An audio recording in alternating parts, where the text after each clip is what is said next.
તો ફ્રેન્ડ્સ કેમ છો? મજામાં છો બધા? આજે હું એક નવો બ્લોગ લઈને આવ્યો છું, તો જોવાનું કોઈ ભૂલતા નહીં. રીંગણ સકરામાં થોડું હોય તમે વાત કરો તો ચાન રોટલી હોય તમને ન આવડે તો હું કરી લે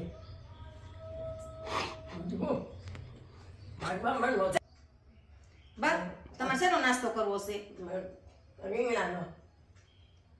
બોલો રીંગણા ન હોય ચાન બાકી કરી દો. ચાન બાકી મારે ખાવી તમે એટલા ખાવ તો બટેટા પૌવા કરી દો. નહીં આ તો રીંગણાનું જ ખાવું છે. પરોઠા એ તો બપોરની રસોઈ છે. એ તો રીંગણાનું શાક તો કાંઈ નહીં બપોરની છે એટલે તો કહું તો ઓરો બનાવું તો રીંગણાનું શાક નથી બનાવું. નહીં તો રીંગણાનું શાક જ વટાણા બટેટાનું શાક તો કાંઈ નહીં તમારે હાટું રીંગણાનું કરીને તમારા દીકરા હાટું બનાવી દઈ બટેટા વટાણા બટેટાનું શાક ખાવું સરળ લસણ નાખી તો કાંઈ નહીં તમારે ખાવું હોય ખાવ નકર કાંઈ નહીં બેઠા રહેજો સાનું મના ના બેઠું ઠેકડા મારીશ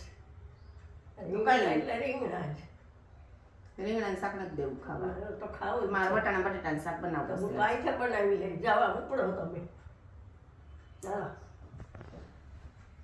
ચાલો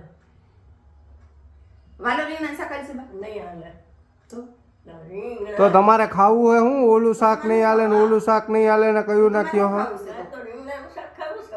રીંગણા હું રીંગણા અત્યારે ખાવાના બીજા કેટલાય શાક મળે. મેથીની ભાજી કર દો. નહીં પાલક નહીં કઈ નકરા બટેટાનું શાક બનાવી નાખીએ. રીંગણા બટેટા હા તો રીંગણા બટેટાનું કરશું. હાલો બીજું તમારા હાટું તમારા દીકરા હાટું વટાણા બટેટા કરી નાખો. સંકેતને તો એને તો એક શાક ભાવતા જ નથી એને તો. હું તો બહારનું ખાઈશ, મને ઘરનું ક્યાં ભાવે છે.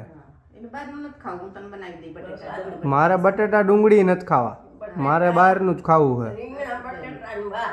બહારનું જ ખાતો રહી જાય કે ઘરમાં આવતો નહીં હવે. હા હો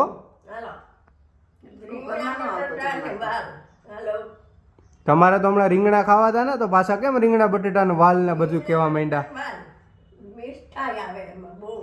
મિક્સ શાક કહેવાય મિક્સ. હા થોડાક બટેટા પૌવા કરી નાખો નાસ્તામાં. હા હાલો હવે ફાઇનલ ઝઘડો ખતમ થઈ ગયો છે રસોઈનો અને મિક્સ શાક બનાવવાનું છે. જો તમારે ખાવું હોય તો પહોંચી જાજો ઘરે. Okay thank you.